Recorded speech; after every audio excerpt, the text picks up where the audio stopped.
श्रीमद्भागवत चतुर्थ स्कंद पंचविंश अध्याय मैत्रेय उवाच। शुण सुमने हे विदुर एमंते महेश ठाकुर कृपा से कले से मानंकु कहिले रुद्र गीता तांकु से सर्वे हरस होइले विधाने शिवंकु पूजिले ताहांकु देई दिव्य ज्ञान शिव होइले अंतर्धान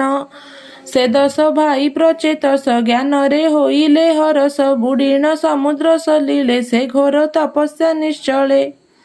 अयुत संवत्सर शेष तपसा धिले भाई दश रहिले षड ऋतु मारी मन पवन हृदय धरी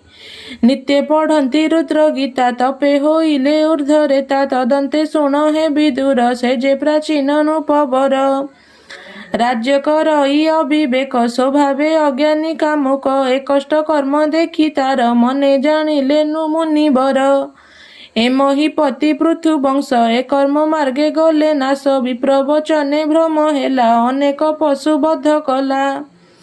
अदोषी जीव जगे मारी जे तार नुहंती बईरी दुर्लभ जन्म कला नाश कर्मे होइला ज्ञान ध्वंस एमंत करी दया चिते से मुनि सतरे आरते से सर्व घटे दया पर अध्यात्म विद्या ज्ञाने सार करुणा करी से राजा को दर्शन कले आसी ताकु मुनिंकु देखी से राजन तेजिण उठिले आसन सत्वरे करी नमस्कार आनंदे पूजिले पयर आसने बसाइले नेई पाद कमल देले धोई ताहार भक्ति भावे तोष से मुनि बर हेले बस कहन्ते तारे दया बही भनृप तोर ज्ञान नाही तू कर्म मार्गे हेलु हीन व्यर्थे गला तोर दिन निरते कर्म निमजिलु तू आत्महित न जानिलु जे कर्म मोक्ष मार्गे हानि तू ताहा श्रेय प्राय मणि जे संग दोषे ज्ञान क्षय बुझिता न पारिलु राय तू अति स्नेहे तहि बंधा से संग दोषे धर्म बाधा ता शुणी भये नृपमणि वज्र विझात प्राय मणि उत्सुके कहई नृपति भो मुनि मुझे मूढ़मति विषय जड़े बद्ध होई मुतुंभ ज्ञान न जानई जेबे अइल मोर हिते मो भाग्य बसे दया चिते ए घोर कर्म जड़ मोर कही सुज्ञाने परिहर तुम्भे संसारे प्राणी हिते भ्रमण करुथाओ नित्ये अव्यक्त गति जे तुम्भर देव मानवे अगोचर एणु तुम्भर दर्शन नुहई विषय बंधेण भोमुनि मुमूढ़ दुर्मति दारात नए स्नेह अति एणु नहिला ज्ञान सध राज्य विभूति मदे अंध इंद्रिय सुख रस मुहि निर्बंधे छाड़ी न पारई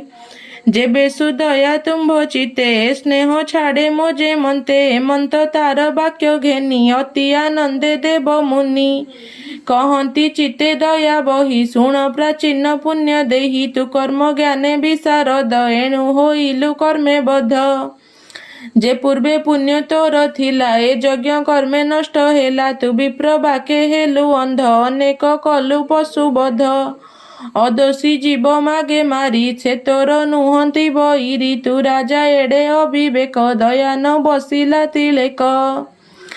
ए पशु गणे कोप बही तो मृत्यु मार्गे बाट चाही से तोते निश्चय विनाशिबे तू नृप बोली न डरिबे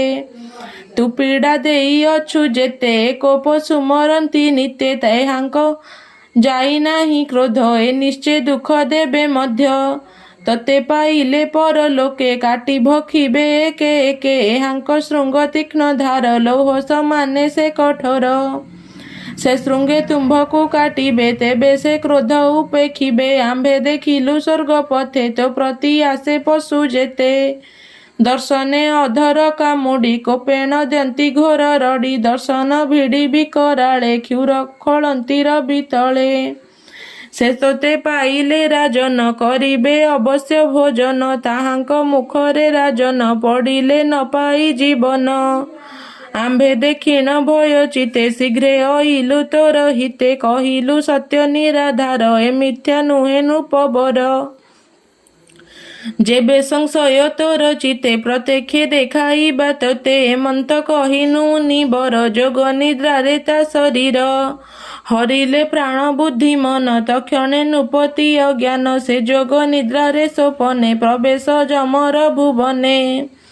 ଦେଖିଲା ତହିଁ ନୃପ ଗଣେ ଦୁଃଖିତ ଇତ୍ୟାଦି କାରଣେ ଯେ ଯାହା ଭାଗ୍ୟ କର୍ମ ଦ୍ୱାରେ ପୀଡ଼ନ୍ତି ସେ ଶତ୍ରୁ ଯାହାରେ ସେ ଯେ ଶସ୍ତ୍ରେ ପଶୁକୁ ଯେ ମାରି ସେ ରୂପେ ଶୃଙ୍ଗ ଧରି ଗଦାମୁଗ୍ଧର ଅସିଧାର କୁନ୍ତ କୁଠାର ତୀକ୍ଷ୍ଣ ସ୍ୱର ଏ ଆଦି ଶସ୍ତ୍ର ଅପ୍ରମିତ ପ୍ରକୋପେ ପ୍ରହାରନ୍ତି ନିତ୍ୟ ଯେ ଯାହା ଶତ୍ରୁ କର୍ମ ଦ୍ୱାରେ ସୁମଦି ଦଣ୍ଡ ଦିଅନ୍ତି ତାରେ କେ ବୃକ୍ଷେ ବାନ୍ଧି ନ ପିଟନ୍ତି କେ ରୋଷେ ତୋଳି କଚାଡ଼ନ୍ତି ଅଧୋବଦନେ ଊର୍ଦ୍ଧ୍ୱେ ପାଦ ଏ ଆଦି ଅଶେଷ ବିପଦ ନାନା କଦର୍ଥନେ ପୀଡ଼ନ୍ତି ଭୟାନୁରୂପେଣ ଚାହାନ୍ତି ଅଧର ଚାପି ରହେ ଭିଡ଼ି କୋପେ ଦିଅନ୍ତି ଘୋର ରଡ଼ି ଶତ୍ରୁଙ୍କ ଦଣ୍ଡ ଉଗ୍ର ତାପେ ଉଚ୍ଚେଣ ରୋଦନ ଅଧିପେ ଦୁଃସହ ଦୁଃଖ ଭୟେ ଛନ ସ୍ରବିତ ମୂତ୍ର ଦ୍ୱାର ମାନ ତା ଦେଖି ପ୍ରାଚୀନ ପରାଣ ଭୟେ ଉତ୍ସର୍ଗେ ଆତ୍ମପ୍ରାଣ ଭ୍ରମ ହୋଇଲା ବୁଦ୍ଧିମତୀ ପଳାଇ ଲୁଚିଲା ନୃପତି ତା ଜାଗବଦ୍ଧ ପଶୁ ଗଣେ ସେ ଆଦି ବେଢ଼ିଲେ ତକ୍ଷଣେ ସେ ନିଜ ଶତ୍ରୁ ପାଇ କୋପେ ବେଗେ ଭଖିଲେ କ୍ଷୁଧା ତାପେ ବୃକ ସମୂହେ ମୃଗ ଜେହ୍ନେ ରାଜାକୁ ବେଢ଼ିଲେ ତେ ସନେ ଆବୋରି ସତେ ପୁର କରି ଏକ ଆରକେ ବଳେ ଧରି ଦର୍ଶନେ ଧରି ଓଟାରନ୍ତି ଏକ ଆରେକ ନ ଛାଡ଼ନ୍ତି ଦୁଃସହ ଦୁଃଖ ସେ ରାଜନ ବ୍ୟାକୁଳେ କରଇ ରୋଦନ ନିର୍ଦ୍ଦୟେ ରୁଷ୍ଟ ପଶୁ ଗଣେ ମାଂସ ଭକ୍ଷନ୍ତି ଅନୁକ୍ଷଣେ ଭକ୍ଷନ୍ତି ଅସ୍ଥି ଶେଷ ଯାଏ ଯାବତ କ୍ରୋଧ ଶାନ୍ତି ନୁହେଁ ତଦନ୍ତେ ଅନ୍ୟ ପଶୁ ଗଣେ ସେ ବେଢ଼ି ଭକ୍ଷନ୍ତି ତକ୍ଷଣେ ମାୟାରେ ପୁନରପି କାଏ ସଦୃଶେ ପୂର୍ବତନୁ ପ୍ରାୟେ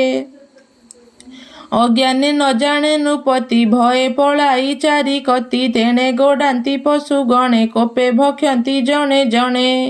ଏମନ୍ତେ ଦଣ୍ଡ ଭୟ ଘୋରେ ରୋଦନ କରେ ଉଚ୍ଚ ସ୍ୱରେ ତାରେ ସପକ୍ଷ କେହି ନାହିଁ ଶତ୍ରୁ ସମୂହେ ପୀଡ଼େ ଦେହି ସଭୟେ ପଳାଇ ରାଜନ ନିଶ୍ଚେ ମୁଁ ଛାଡ଼ିବି ଜୀବନ ଏମନ୍ତେ ଭାଳନ୍ତେ ଆକୁଳେ ମୁନି ଜାଣିଲେ ଯୋଗ ବଳେ ଏ ମିଥ୍ୟା ଭୟେ ନୃପ ଛନ୍ନ ଅବଶ୍ୟ ଛାଡ଼ିବ ଜୀବନ ଉଚ୍ଛନ୍ନ ଭୟେ ନୃପବର ହରିଲେ ଯୋଗ ନିଦ୍ରା ତାର ତକ୍ଷଣେ ଚେତନା ଲଭିଲା ବିହଳେ ସତରେ ଉଠିଲା।